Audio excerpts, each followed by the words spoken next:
नमस्कार, मैं ज्योति निषाद। चलिए बढ़ते हैं खबरों की ओर। बीजापुर जिले में 12 घंटे तेज बारिश के चलते नदी नाले उफान पर हैं। मूसलाधार बारिश ने जनजीवन को अस्त व्यस्त कर दिया है और चेरपाल नदी में आई बाढ़ की वजह से गंगालूर मार्ग सहित करीब 100 गांव जिला मुख्यालय से कट गए हैं। तो वहीं चेरपाल नदी में पुल पार करने समय एक बुजुर्ग ग्रामीण बह गया। साथ ही इंद्रावती नदी में नाव पलटने से 6 छात्र भी बह गए। हालांकि उन सभी लोगों को रेस्क्यू करने के लिए जिला प्रशासन मौके पर जुटा हुआ था।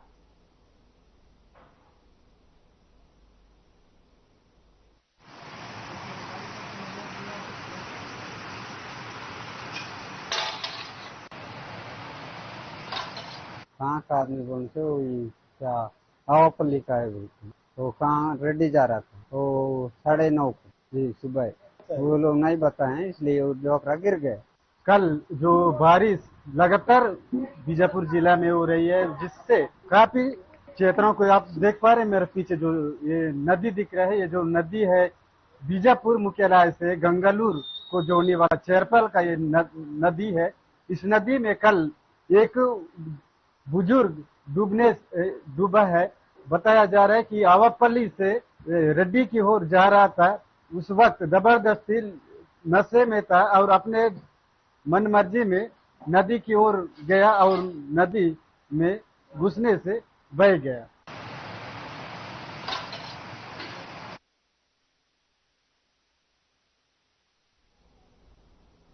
बता दें कि बीजापुर में तेज बारिश होने के चलते सभी नदी नाले उफान पर हैं। बारिश लगातार हो रही है। मूसलाधार बारिश की वजह से कई नाले उफान पे होने की वजह से एक नाव पलट गई, जिसमें कि 6 छात्र बह गए। साथ ही एक बुजुर्ग भी नदी में फिसलने से बह गया, जिसके बाद जिला प्रशासन की ओर से राहत बचाव कार्य कराए गए हैं और सभी को बचाने की तैयारी की जा रही है।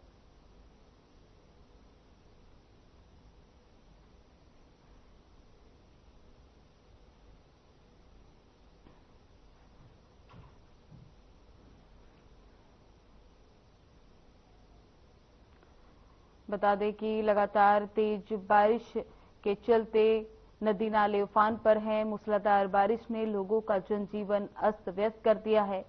आए दिन तेज बारिश की वजह से सभी नदी नाले उफान पर चल रहे हैं, जिस वजह से कई लोगों के बह जाने की खबर भी सामने आ रही है। छत्तीसगढ़ के डिप्टी सीएम अरुण साव, केंद्रीय आवास मंत्री मनोहर लाल की अध्यक्षता में हुई समीक्षा बैठक में शामिल हुए। केंद्रीय मंत्री मनोहर लाल ने नई दिल्ली से वर्चुअली आयोजित बैठक में स्वच्छ भारत मिशन के कार्यों की राज्यवार समीक्षा की। उन्होंने कहा कि छत्तीसगढ़ सरकार केंद्र सरकार के मार्गदर्शन में नगरीय विकास एवं स्वच्छता से जुड़े कार्य को प्राथमिकता के साथ आगे बढ़ा रही है। साथ ही स्वच्छता अभियान को जन आंदोलन का स्वरूप देने राज्य सरकार ने व्यापक रणनीति तैयार की है, जिसमें कि आमजन की भागीदारी सुनिश्चित की जा रही है।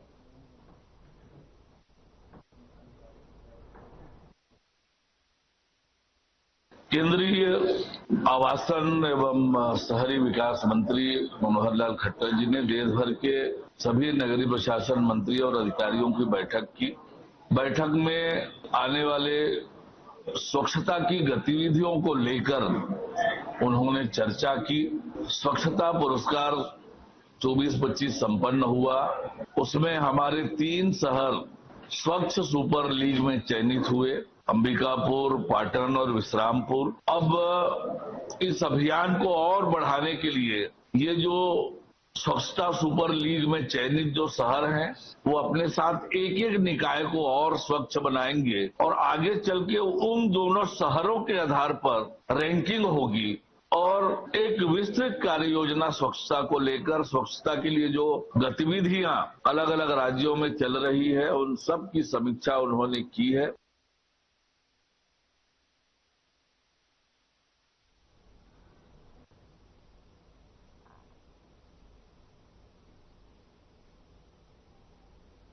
बता दें कि रायपुर में डिप्टी बैठक में शामिल हुए। वर्चुअली माध्यम से इस दौरान कार्य को लेकर समीक्षा की गई और आपको बता दें कि केंद्रीय मंत्री मनोहर लाल ने ये बैठक का आयोजन किया था, जिसमें कि डिप्टी सीएम अरुण साव भी इस बैठक में वर्चुअली माध्यम से शामिल हुए। इस दौरान कई कार्यों को लेकर समीक्षा की गई। दुर्ग भिलाई में गणपति बापा के आगमन को लेकर तैयारियां जोरों शोरों से शुरू हो गई हैं। दुर्ग भिलाई के विभिन्न पंडालों पर अनोखे और नई तरीके से पंडालों को सजाया जा रहा है। आपको बता दें कि भिलाई के सेक्टर 2 स्थित गणेश पंडाल में इस बार पर्यावरण सुरक्षा को ध्यान में रखते हुए लोगों को पर्यावरण और प्रकृति के प्रति जागृत करने के लिए इस बार पंडाल को सजाया गया। इस पंडाल में प्राकृतिक सौंदर्य का अनोखा रूप देखने को मिला। साथ ही समिति के सदस्यों ने लोगों से अनुरोध किया है कि अधिक से अधिक आकर इस पंडाल में गणपति बाप्पा के दर्शन करें।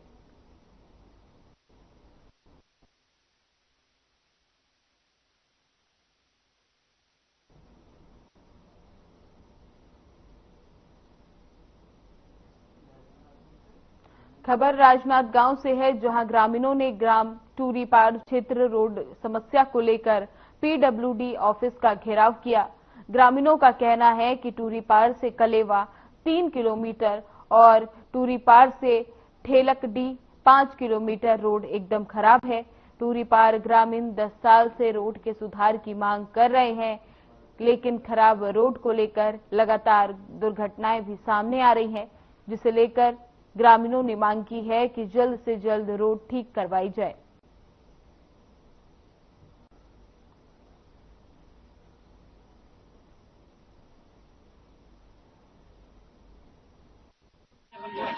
जी, आप लोग पीडब्ल्यूडी ऑफिस आए हैं, क्या हमारा मांग है कि सड़क बने। सड़क जर्जर हो गया है, चलने लायक नहीं है, आदमी गिर रहे हैं, किसी के हाथ पैर टूट रहा है। शासन से हम लोग कई बार मांग कर चुके हैं, लेकिन जैसी की वैसी है। कहाँ की सड़क की बात कर रहे हैं आप? टूरीपाड़ से कलेवा और टूरीपाड़ से ठेलकडी। कितने किलोमीटर की सड़क है और कितनी व्यवस्था भी खराब है? बहुत ज्यादा खराब है, व्यवस्था जर्जर है। टूरीपाड़ से कलेवा 3 किलोमीटर और टूरीपाड़ से ठेलकडी 5 किलोमीटर, 8 किलोमीटर। अभी आए हो, काबुली अधिकारी बन जाएगा करके बोले, वो तो हर बार बोलता है वैसे। एक बार क्या कर दो, एक बार क्या करबो, अब चक्का जाम करबो अब नहीं सुनी चक्का जाम करबो अब। कब से आ रहे सड़क की मांग को लेकर? हम लोग 10 साल से आ रहे हैं, 10 साल से तो लगातार आ रहे हैं।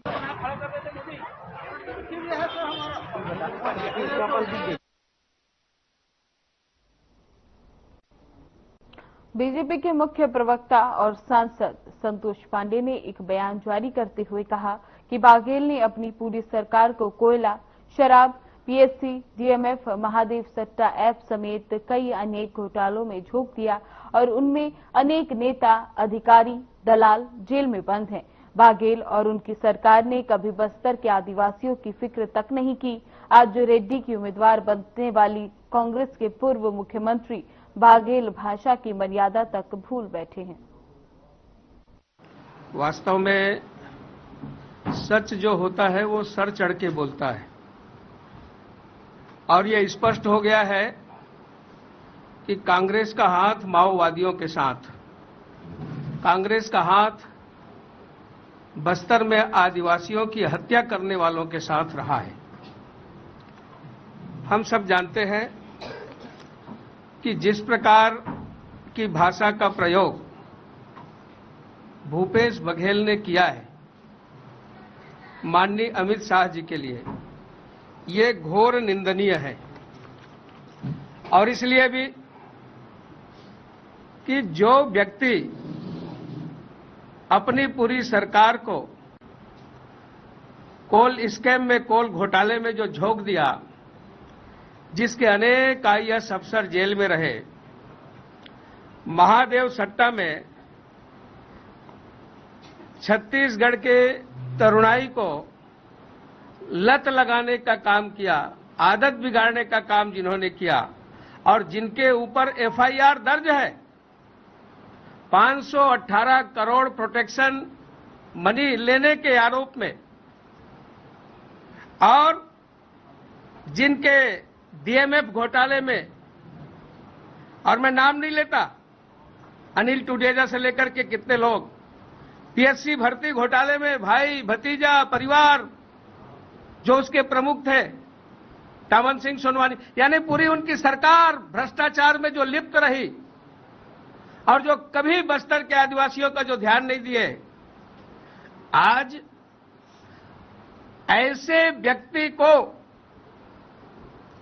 जो माओवाद विचार से प्रेरित रहे हैं, जिनका निर्णय जब वे डिसीजन दिए सलवा जुडूम के ऊपर, तो पैराग्राफ 74 में जो उनका निर्णय है, ये बस्तर के विरोध में, आदिवासियों के विरोध में, और मैं तो ये कहूंगा कि यहां के कांग्रेस के विरोध में रहा है। महेंद्र कर्मा,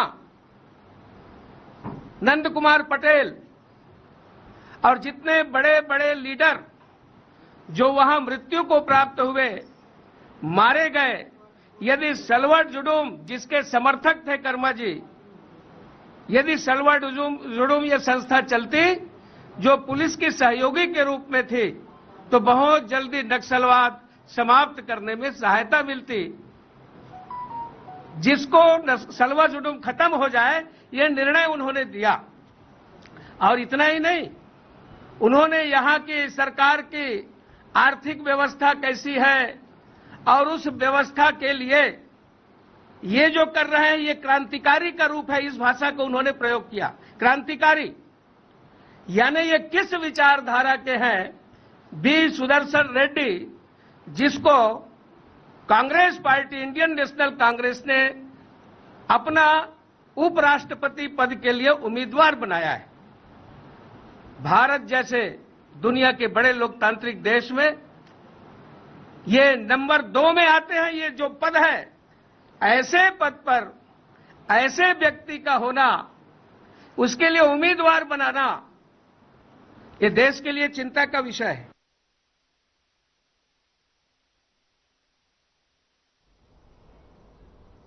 खबरों में आगे बढ़ने से पहले लेंगे एक छोटा सा ब्रेक।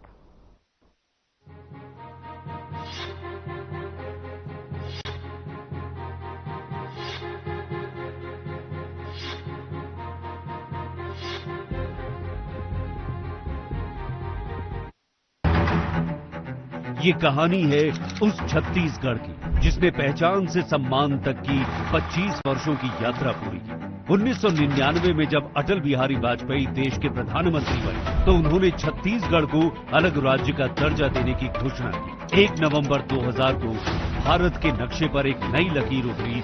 छत्तीसगढ़ देश का 26वां राज्य था।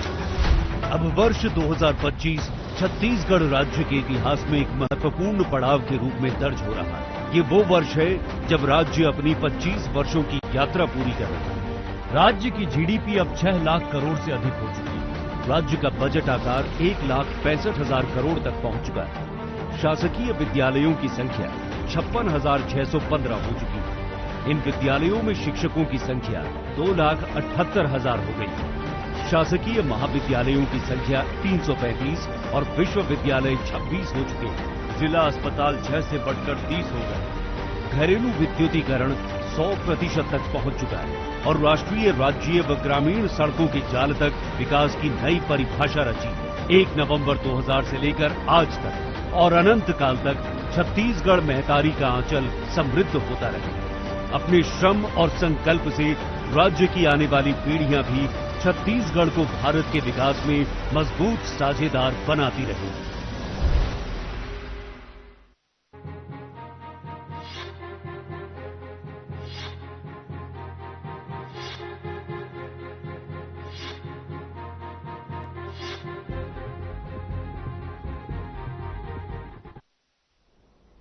ब्रेक के बाद स्वागत है आप सभी का। खबरों में आगे बढ़ेंगे। जिला प्रशासन की तरफ से फ्लाईओवर के नीचे बैडमिंटन कोर्ट का निर्माण किया जा रहा है, जिससे पहले ब्रिज के नीचे व्यवसायिक दुकानदार अपना रोजगार चला रहे थे और अपने परिवार का पेट भर रहे थे। लेकिन फ्लाईओवर के नीचे जितने भी व्यवसायिक दुकानदार थे, निगम ने उन सबको अतिक्रमण के नाम पर हटा दिया। तो वहीं उस जगह बैडमिंटन कोर्ट बनाया जा रहा है, जिस पर कांग्रेस ने आरोप लगाना शुरू कर दिया। इस दौरान कांग्रेस ने कहा कि एक तरफ व्यवसायियों को उनका रोजगार छीना जा रहा है और दूसरी तरफ बैडमिंटन कोर्ट बनाया जा रहा है जहां खिलाड़ी खेलेंगे और कभी भी बड़ा हादसा हो सकता है, जिसके चलते कांग्रेस ने प्रेस वार्ता करते हुए कहा कि अगर जल्द से जल्द ये सब नहीं रोका गया तो कांग्रेस उग्र प्रदर्शन करेगी।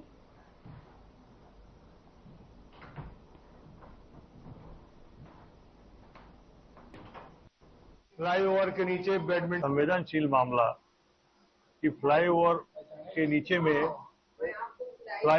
नीचे में जिस प्रकार से वहां पर रहने वाले छोटे व्यवसायियों, खोमचे वाले, ठेले वाले, चाट वालों, गाड़ी मोटरसाइकिल रिपेयरिंग करने वाले और वाहन पार्किंग करने वाले सभी को प्रशासन द्वारा हटाया गया और व्यवस्थापन दे की बात कही। लेकिन जैसे ही इन्होंने अपने दम से हटाया है और उसके बाद वहां पर बैडमिंटन कोर्ट और अन्य निर्माण खेल के जो है वहां पर ये शुरू करने की बात कही है। ये आश्चर्यजनक विषय है कि छोटे फुटकर व्यवसायियों के रोजगार को खत्म करना, उनको हटाना, उनको बेन आने वाले त्योहार के समय 1.5 माह हो रहे हैं, आज उनको उनकी रोजी रोटी को खत्म कर देना और खुद वहां पर अतिक्रमण करना। ये राष्ट्रीय राजमार्ग में नियम है कि आप किसी प्रकार का निर्माण नहीं कर सकते जब तक आप उन परमिशन ना मिले उनकी। तो ना तो आपने राष्ट्रीय राजमार्ग से परमिशन ली, न ही आपने भूमि अधिग्रहण की और न ही आपने इसका किसी को जानकारी दी कि यहाँ पर कोई निर्माण होना है। और यहाँ पर जिस प्रकार से स्टेडियम है, स्टेडियम में आप देखें कि वहां पर स्टेट बैंक को लाया गया है। ठीक है, स्टेट बैंक जो है शहर के बीचों बीच में थी, वहां पर यातायात का दबाव ज्यादा था, किंतु जो स्टेडियम बनाया जाता है वो खिलाड़ियों के लिए बनाया जाता है। तो वहां पर व्यवस्था आपके पास कभी खिलाड़ियों के लिए जगह नहीं है बोल के आप यहाँ फ्लाईओवर के नीचे बना रहे हो, तो ये कौन सी बात हुई कि खिलाड़ियों को खेल का मैदान में खेलना चाहिए, स्टेडियम में खेलना चाहिए, तो वो फ्लाईओवर के नीचे आप वहां पर भेज रहे हो और वहां पर व्यवसायीकरण के नाम से बैंक को ला के आप पैसा कमा रहे हो। तो आप खिलाड़ियों में की प्रतिभाएं जो पैदा करना है उसको छोड़ के आपने दिग्विजय स्टेडियम में व्यवसायीकरण का काम शुरू कर दिया है, जो कि गलत है। राजनांदगांव एक शांत और सुंदर शहर है। यहाँ परंपरागत त्योहार भी मनाए जाते हैं, साथ ही परंपरागत खेल भी खेले जाते हैं। गणेश चतुर्थी के दिन राजनांदगांव के विभिन्न स्थानों में गणेश जी बैठेंगे। गणेश जी बैठने के लिए झांकी के लिए लोग जमकर सहयोग करते हैं।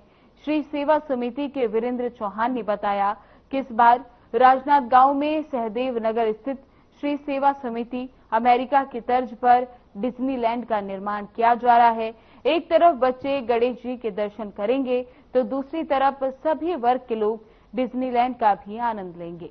वहीं पिछले 42 वर्षों से श्री सेवा समिति गणेश और झांकी का निर्माण कर रही है।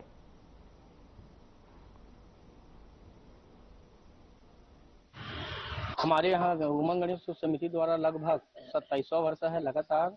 इसमें मूर्ति हमारा भव्य है। प्रति वर्ष अनुसार हर साल हम लोग रखते थे स्थल सजावट, इस बार नहीं रख रहे हैं, लेकिन हमारा विसर्जन झांकी है। विसर्जन झांकी का थीम है खाटू श्याम और लठमार होली का प्रस्तुति उसमें दिखाया जाएगा।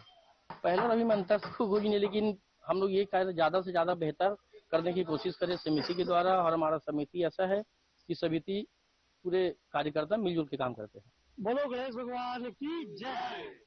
सनातन संस्कृति में गणेशोत्सव का एक विशेष महत्व है।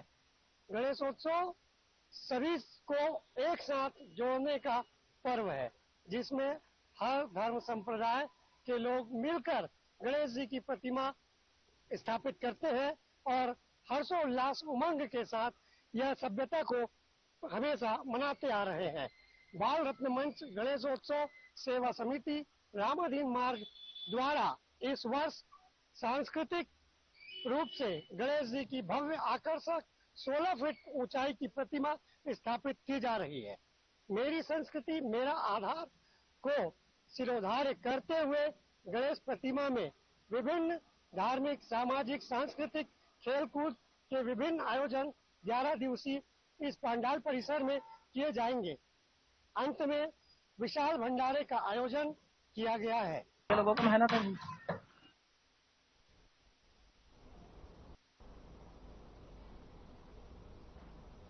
खबर बीजापुर से है, जहां थाना भोपालपट्टनम में अज्ञात चोरों के खिलाफ रिपोर्ट दर्ज कराई गई। बीते दिन अज्ञात चोरों द्वारा 1 नग सोने की चैन और 45,000 नकदी चोरी की गई। रिपोर्ट पर थाना भोपालपट्टनम में अपराध पंजीबद्ध कर विवेचना में लिया गया। प्रकरण में थाना भोपालपट्टनम पुलिस द्वारा तेजी से कार्रवाई करते हुए आरोपी दिलीप मिट्टा को गिरफ्तार कर लिया गया। वहीं घटना में प्रयुक्त बाइक भी पुलिस द्वारा बरामद की गई।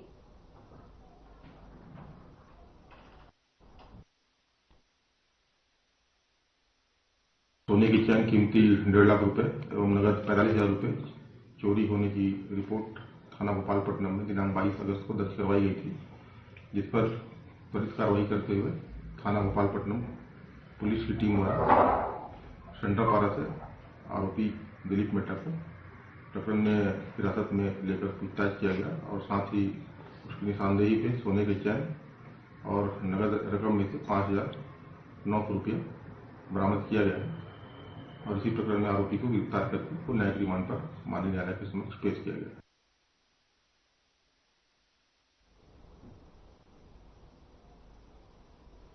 बता दें कि बीजापुर पुलिस द्वारा आरोपियों को गिरफ्तार किया गया, जो कि चोरी की घटना को अंजाम दिया करते थे।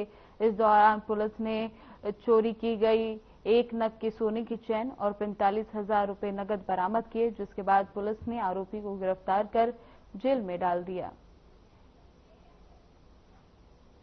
छत्तीसगढ़ में श्रद्धा, परंपरा और उत्साह के साथ पोला तिहार मनाया गया।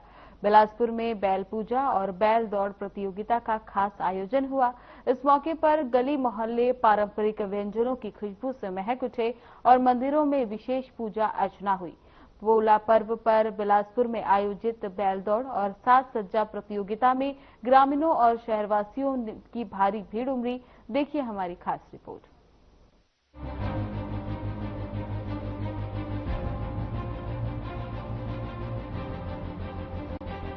बिलासपुर में शनिवार को पोला तिहार की धूम देखने को मिली। घर घर शिव नंदी की पूजा की गई। परंपरागत मान्यता है कि इस दिन बैलों की पूजा करने से न सिर्फ गौवंश की रक्षा होती है, बल्कि अन्नदाताओं की मेहनत भी सफल होती है।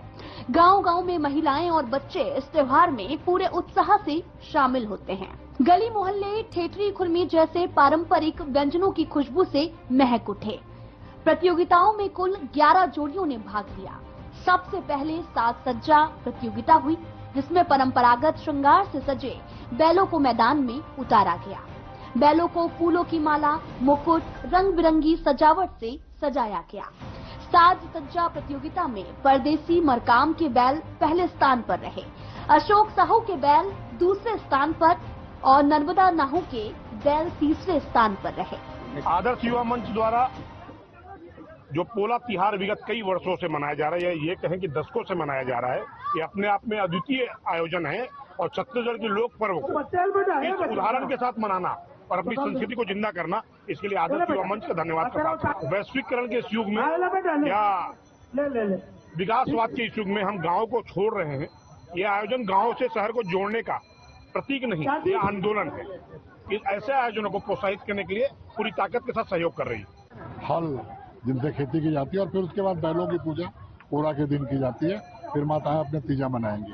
मैं आदर्श युवा मंच को इस बात के लिए धन्यवाद दूंगा कि आज 29 सालों से लगातार इस परंपरा को सहेज के रखे हैं और छत्तीसगढ़ शासन जो पिछले 5 साल में लगातार भूपेश बघेल की सरकार में परंपरा कायम थी, मैं चाहूंगा कि और कुछ आप करें न करें, इन परंपराओं को सहेजने का काम जरूर शासन को करना चाहिए। लगभग 25-26 सालों से लगातार छत्तीसगढ़ का महापर्व, लोक पर्व पूरा में बैल सज्जा और बैल दौड़ का आयोजन यहाँ पर लगातार किया जा रहा है। ये परंपरा है। पहले जो यही बैल की जोड़ी 25 से 30 बैलों की जोड़ी आती थी, यहाँ बहुत बड़ा माहौल रहता था, पर धीरे धीरे अब बैलों का उपयोग खेती में कम होने लगा है। फिर भी परंपराएं चालू है। जब खेती किसानी में धान लग जाता है, रुपाई हो जाती है, तब किसानों की पूजा, उनको नहला धुला के उनकी पूजा की जाती है। उन्हें धन्यवाद दिया जाता है नंदी बैल को कि आपने हमारी खेती किसानी अच्छे से की और आने वाले समय में फसल अच्छे से हो। इनके साथ उनका भी, हमारे जो पशुधन है उनका भी आशीर्वाद लिया जाता है। ये परंपराएं हमारे आदर्श युवा मंच ने लगातार श्रीचंद तनुजा जी की स्मृति में लगातार ये आयोजन हो रहा है और इस आयोजन में आके लगता है कि छत्तीसगढ़ की लोक कला, छत्तीसगढ़ की संस्कृति, छत्तीसगढ़ का स्वाभिमान, छत्तीसगढ़ की अस्मिता के लिए काम कर रहे आदर्श युवा मंच को मैं बहुत बहुत धन्यवाद देता हूँ। हमें जो सहयोग करते हैं